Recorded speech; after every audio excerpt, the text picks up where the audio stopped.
हमारे शब्दों को ध्यान से सुनना। जब इतना गलत हो जाता है तो अपना चेहरा अपने को पसंद नहीं आता और अपना जीवन अपने को पसंद नहीं आता और अपने अंदर से मन कहने लगता है नष्ट कर दो इस शरीर को।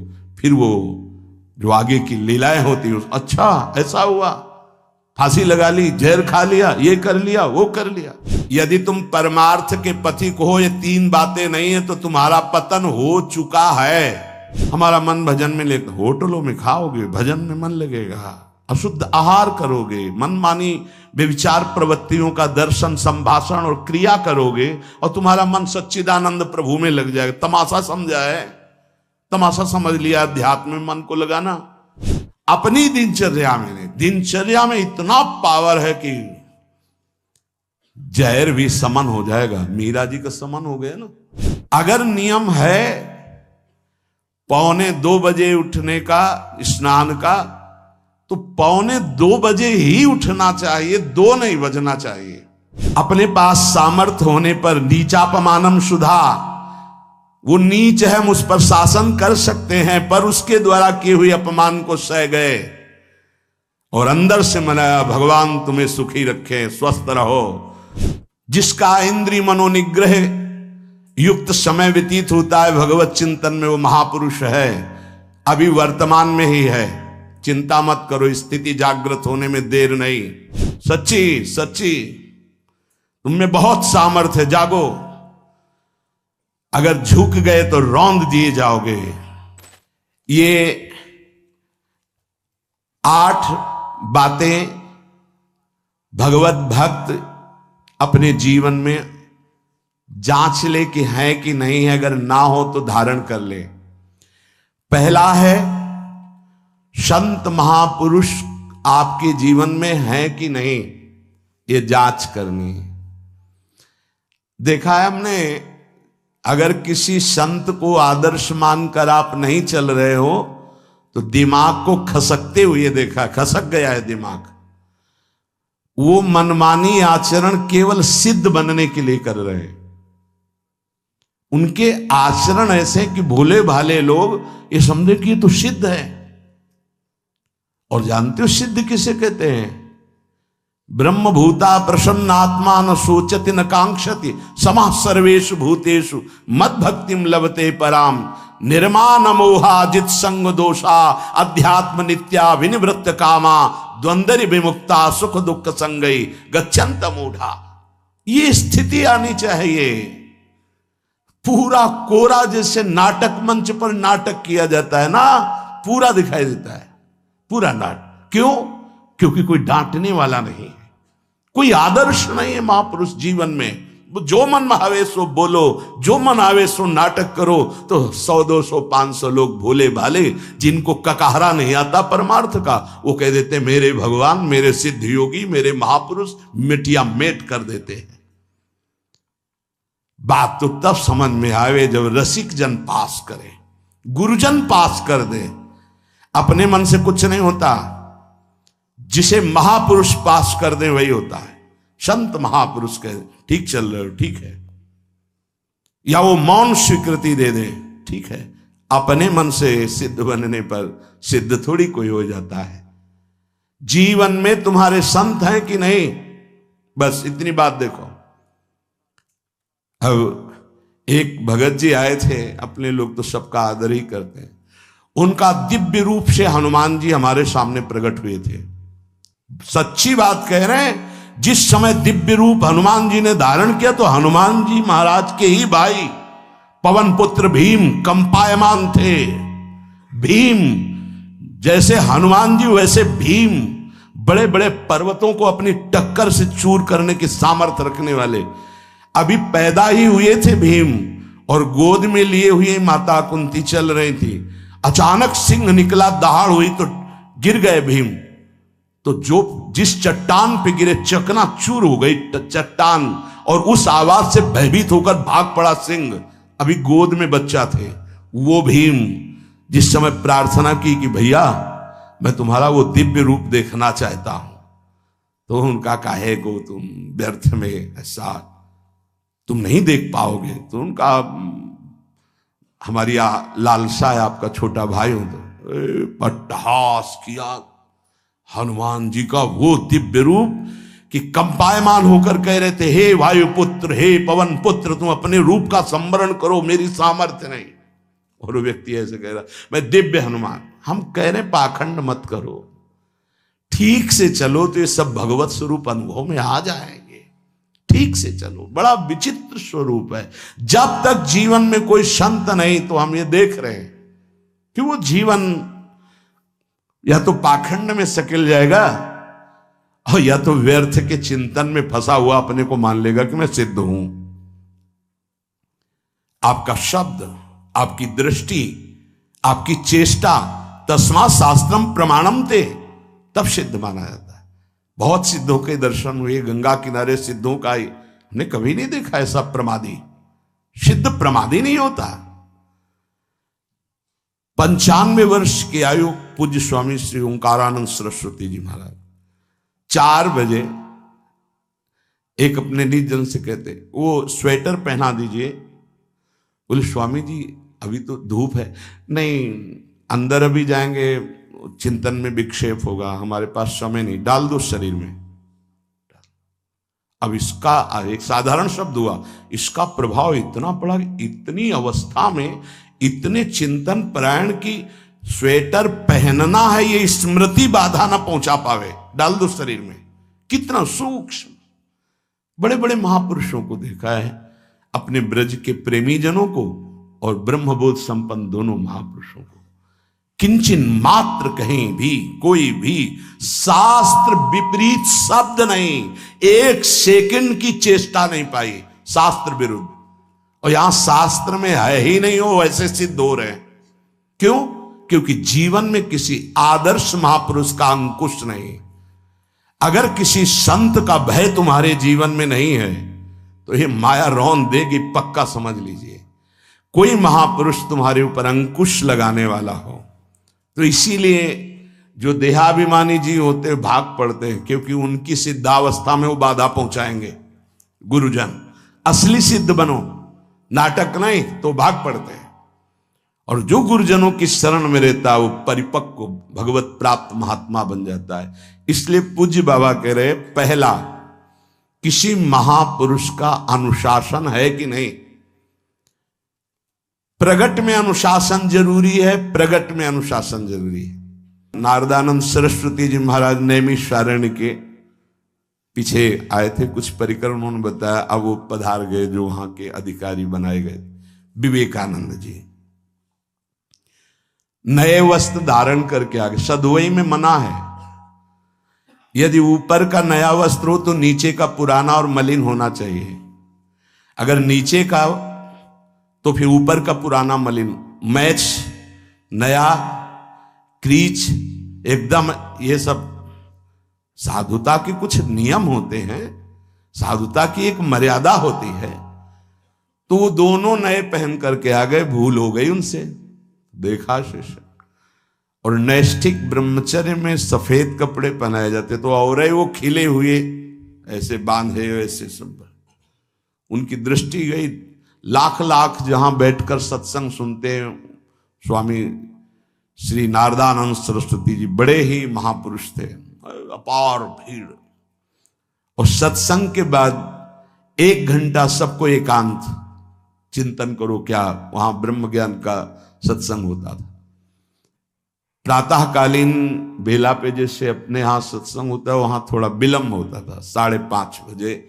जो निज जनों का वो योग वासिष्ठ से कैसे तुम्हें बताएं, जो उस सभा में बस यही लगता है कितनी जल्दी देह रात छूटे और अपने स्वरूप में महापुरुषों का वचन का प्रकाश होता है। एक सत्संग होता था सामूहिक सब लोगों को, एक होता था पर्सनल, जो दिव्य साधक हैं केवल वही बैठ सकते हैं, अन्य नहीं।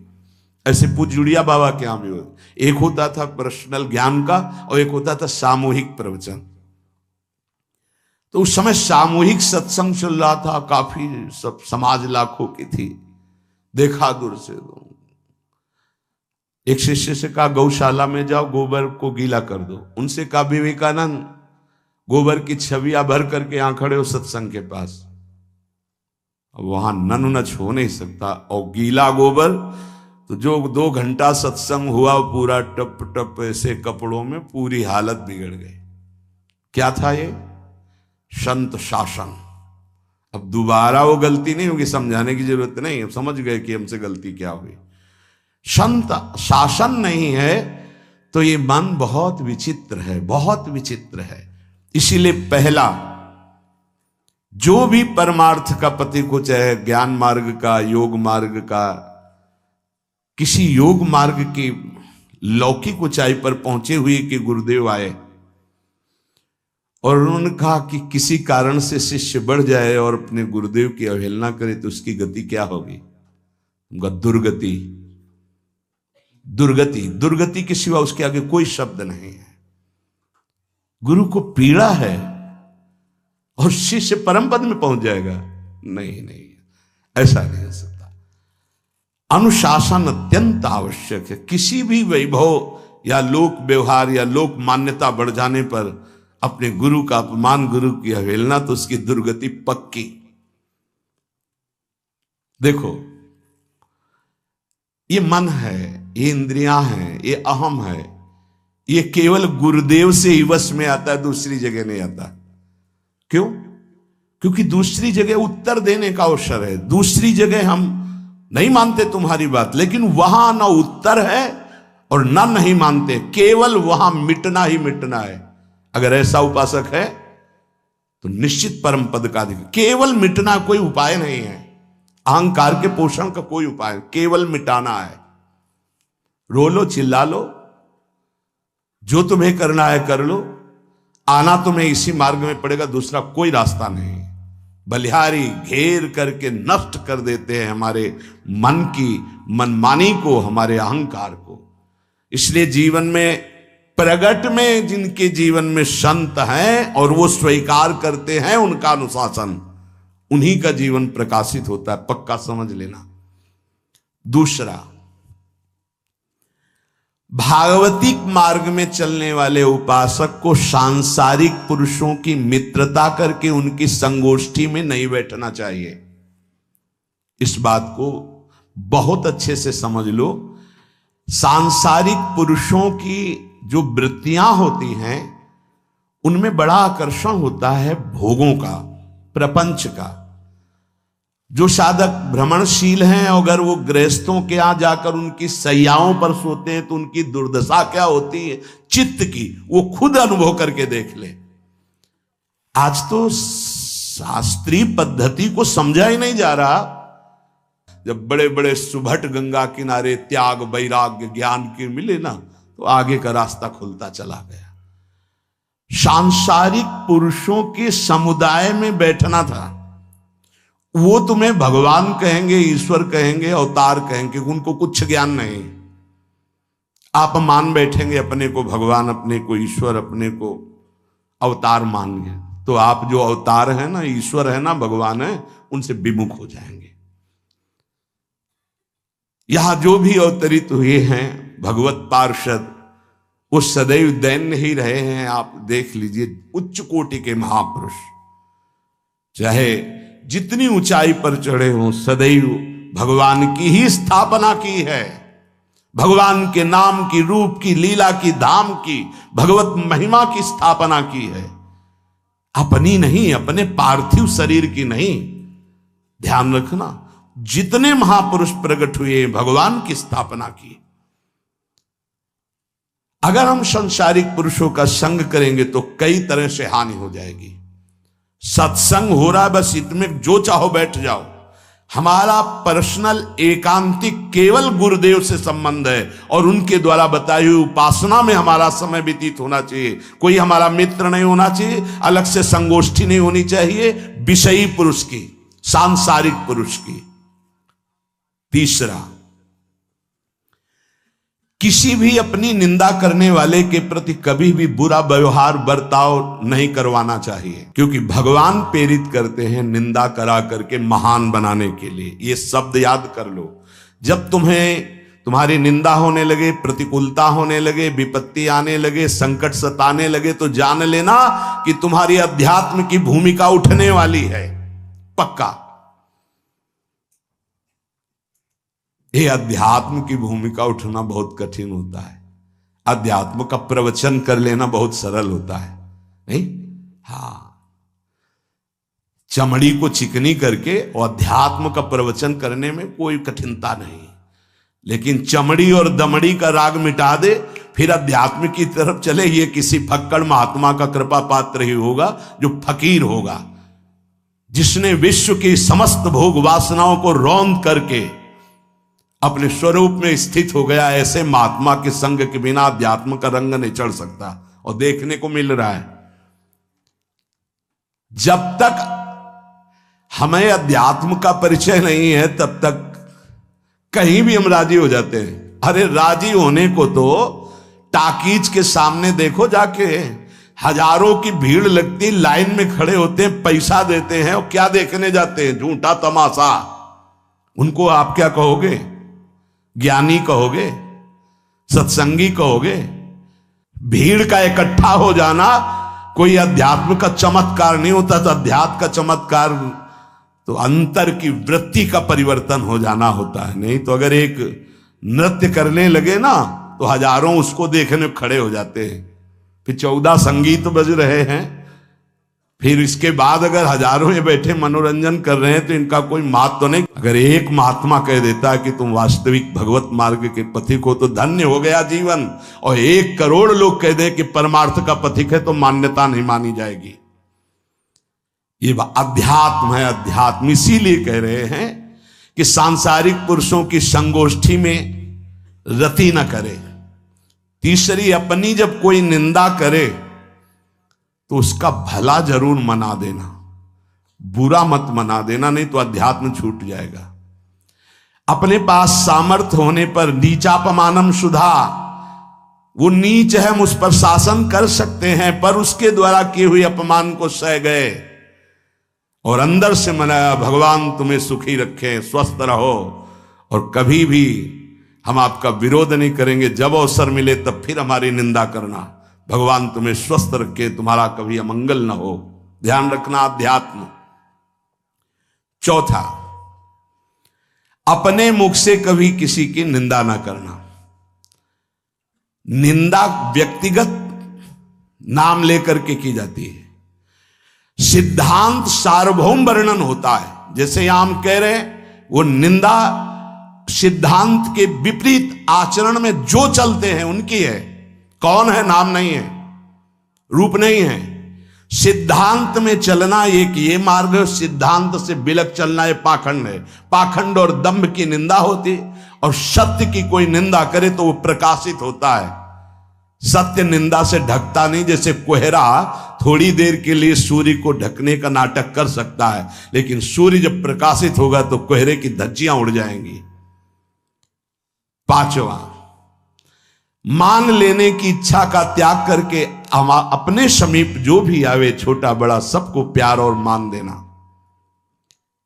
ये 8 अच्छे उपासक में सब लक्षण पाए जाते हैं। दूसरों को मान देने का स्वभाव रखना, चाहे छोटा बच्चा ही क्यों न हो।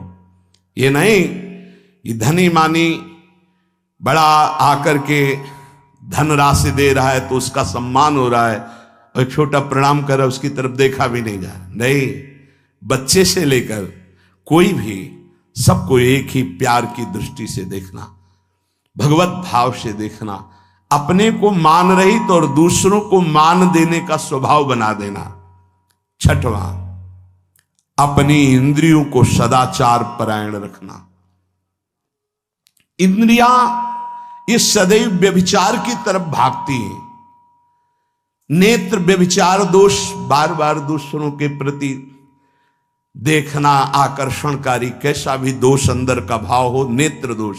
दूसरों की बातें सुनना, श्रवणेंद्रिय दोष। वाणी से दूसरों की चर्चा करना, वाणी, ऐसे हर इंद्रिय अपने व्यभिचार में जाना चाहती है। सदाचार परायण उपासक होता है। कल की बात है, कल चिंतन हो रहा था श्रीमद् भगवत गीता जी का। अगर उपासक में सदाचार इंद्रियों की पवित्रता नहीं है तो ढकोसला के सिवा कुछ नहीं रहेगा। ये अच्छे से समझ लो। इंद्रियों का विलास चल रहा, खुला दिखाई देता है, खुला। वो एक दृष्टि होती है, उसमें दिखाई देता है। अंतर में ब्रह्म बैठा हुआ शांत मौन है और ये समझ नहीं पा रहा, केवल नाटक पे लगा हुआ है। अपना मन, अपनी इंद्रियां यदि संयम में नहीं है, सदाचार में नहीं है, तो ढकोसला ही है, आडंबर ही है, नाटक ही है, पक्का समझ लीजिए। अगर वो संयमी नहीं है, जितेंद्रीय नहीं है, मनोनिग्रही नहीं, तो अध्यात्म क्या है? क्या प्रवचन हो रहा है? किस बात का प्रवचन हो रहा है? जो अनुभव हुआ उसका हो रहा है, शास्त्र सम्मत हो रहा है। जितेंद्रियता नहीं, इंद्रिय निग्रह नहीं, मनोनिग्रह नहीं। छठवां, सदाचार परायण, अर्थात इंद्रिय और मन शास्त्राज्ञा के अनुसार चले। जिसका इंद्रिय मनोनिग्रह युक्त समय व्यतीत होता है भगवत चिंतन में, वो महापुरुष है। अभी वर्तमान में ही है, चिंता मत करो, स्थिति जागृत होने में देर नहीं। बंद रखो अपनी खिड़कियों को, कहीं माया की हवा ना घुस जाए। सच्ची सच्ची तुम में बहुत सामर्थ्य है, जागो। अगर झुक गए तो रौंद दिए जाओगे। एक एक बात अच्छे से समझ लो। मुस्कुरा के, प्रेम व्यवहार दिखा के, अपनापन करके फिर तुमको अधीन किया जाएगा। माया भगवती बहुत बलवती है। ऐसे करके फिर ऐसे प्रहार करती है, क्योंकि साधक बहुत प्रवीण है। ऐसे में अपने को बचा लेगा, लेकिन ऐसे में बचाना बहुत कठिन होता है। हमारी बात को समझ लेना, ऐसे में बचाना बहुत कठिन होता है, बहुत कठिन होता है। समर्पण का मिश, सेवा का मिश, अपनापन का मिश। हमारी इंद्री, हमारा मन बहुत धोखेबाज है, हमें कोई धोखा नहीं दे सकता। ये हमारा मन, हमारी इंद्रियां हमको धोखा देती है। साधु, साधक, परमार्थ पथिक, भक्त इस बात से परम सावधान। सदाचार और सरलता, संयम के साथ हमारा समय व्यतीत होना चाहिए। किसी के गवाही की जरूरत नहीं है, किसी के प्रमाण की जरूरत नहीं। आप खुद अपने हृदय की भूमिका को नाप लीजिएगा, कितनी ऊंचाई पर चढ़ रहे हो, आपको खुद अनुभव में समझ में आ जाएगा। जो इंद्रियों का गुलाम, मन के द्वारा भ्रष्ट आचरण करने वाला है, वो कुछ भी हो, कोई भी हो, कहीं भी हो, दुर्गति शब्द से ही संबंध है। जीते जी दुर्गति, फिर फांसी ऐसी लगे तेषम दुख न हो। सच्ची मानना, जब गलत हो जाता है आचरण, तो अपना मन अपने को कहता है नष्ट कर दो, ये जीवन किस काम का। होश में हमारे शब्दों को ध्यान से सुनना। जब इतना गलत हो जाता है तो अपना चेहरा अपने को पसंद नहीं आता, और अपना जीवन अपने को पसंद नहीं आता, और अपने अंदर से मन कहने लगता है नष्ट कर दो इस शरीर को। फिर वो जो आगे की लीलाएं होती हैं, अच्छा ऐसा हुआ, फांसी लगा ली, जहर खा लिया, ये कर लिया, वो कर लिया। वो इन्हीं इंद्रिय और मन की फिसलन को नहीं सह पाया। अच्छा, किसी महापुरुष का शासन नहीं था, नहीं, उस चूक में भी बचत हो जाती है। एक बहुत बड़े महापुरुष के समीप रहने वाले से चूक हो गई, तो उन्होंने अपने आसन के पास आसन लगवाया। सब साधुकों ने कहा कि बहुत बदनामी होगी, क्योंकि आपका नाम आगे है और वो आपके आश्रित है, ऐसा है किसी महापुरुष के। उन्होंने कहा तुम क्या समझते हो, ये बाया है, चूक हो गई, अब इसको कभी चूक नहीं होगी ऐसा बना देंगे, कभी त्रुटि नहीं होगी, इसको ऐसा बना देंगे। और वो फिर ब्रह्मावर्त बिठूर में रहे, और बहुत अच्छे महात्मा हैं, अब भी हैं। अगर संत का शासन है और आपसे चूक भी हो जाती है तो ऐसा बना देंगे कि दोबारा चूक नहीं होगी। पर इंद्रिय और मन को छूट देकर मनमानी आचरण करने वाला कभी साधक नहीं हो सकता, पक्का। और आप सच्ची मानना, आपकी एक बार इंद्रिय मन छूट हो गई तो जिंदगी भर दबे रहोगे, दहाड़ने लायक नहीं रहोगे। माया तुम्हारे को सदैव कोसती रहेगी, तुम्हारा हृदय जलता रहेगा। ऐसा कैसे हो गया, ऐसा कैसे हो गया। जब ऊंचाई की तरफ सोचोगे तो सामने वो, अगर प्रायश्चित करके मिटा दिया है तो बात है, नहीं तो वो कर्म सामने आ जाएगा। लगेगा नहीं हम इस ऊंचाई लायक नहीं है, नहीं हम इस ऊंचाई लायक। आपसे प्रार्थना कर रहे, अगर चूक हो गई हो तो उसको मिटा दो, नहीं आगे बढ़ने में बाधा पहुंचा देगा। अपने गुरुजनों से सलाह करके उसका प्रायश्चित कर लेना चाहिए। अगर गुरुजन कर दे जाओ कुछ नहीं तो कुछ नहीं, खत्म खेल, वो निपटा देंगे, वो करुणामय है, उनमें बड़ी सामर्थ्य है। पर छठवां सूत्र, सदाचार संयम जितेंद्रियता मनोनिग्रह साधक में होना ही चाहिए। जो साधक एकांत में मनोरंजन करके अपने जीवन को नष्ट कर रहे हैं, अच्छा होता गृहस्थ धर्म में रहते, बाल बच्चे पैदा करके मेहनत करके धर्म पूर्वक कमाते और समाज की सेवा करते। यदि अखंड ब्रह्मचारी वैराग्य मार्ग के पथिक हो तो चूक ना होने पावे प्रार्थना करते हैं। इंद्रियों को शिथिल ना होने देना, मन को शिथिल मत होने देना, नहीं तो ऐसा बंधन ये बांध देते हैं कि बड़े बड़ों को सर झुकाकर चलना पड़ता है, रौंद देती है माया। ध्यान रखना, सर उठाने लायक नहीं रह जाता। अगर इंद्रिय जन्य भोगों का आकर्षण नष्ट कर दे तो अपना मन अपने को जलाता रहता, धिक्कार देता रहता। कैसे हो गया ऐसे? तो कैसे हो गया? कीन हो इसका वहू अभिमाना, सुख हो वंचा कृपा निधाना। कहीं अभिमान हो गया कि मैं ब्रह्मचारी हूं, मैं जितेंद्री हूं, मैं मनोनिग्रही हूं, तो ठाकुर जी ने दाना फेंक दिया, देख भला मनोनिग्रही है तो मत चुन। लेकिन कृपा पात्र साधक पुनः अपने आप को सावधान करके सदाचार में ही स्थित रहे। आज सदाचार को समझा ही नहीं जा रहा कि सदाचार है क्या। सातवां, किसी भी पद को साधक कभी स्वीकार न करे। समाज में बड़े पद मिलते हैं, यहां भगवत प्राप्ति की वार्ता हो रही। किसी भी पद, किसी भी सम्मान को स्वीकार न करें। ये सब उपाधियां हैं, अगर उपाधियां स्वीकार की तो उपद्रव शुरू हो जाएंगे। कोई उपाधि स्वीकार न करो तो इतने महान बन जाओगे कि पूरे विश्व में तुम ही होगे। ये भी बात याद कर लो। कोई भी छोटी मोटी उपाधि स्वीकार की तो उस महान को नहीं प्राप्त कर पाओगे। विश्व में तुम ही होगे, या तो ज्ञान में तो एक तुमसे बड़ा कोई है नहीं, और अगर भक्ति में तो तुमसे छोटा कोई नहीं, तो विश्व में तुम ही तो हुए ना। सब बड़े और आप छोटे, विश्व में आप त्रणादपि सुनीचेन, और ज्ञान तो हम ब्रह्मास्मि, सबको समेट लिया अपने में, एक के सिवा दूसरा कोई नहीं। यह है उपाधि रहित महापुरुष की स्थिति। कोई उपाधि स्वीकार न।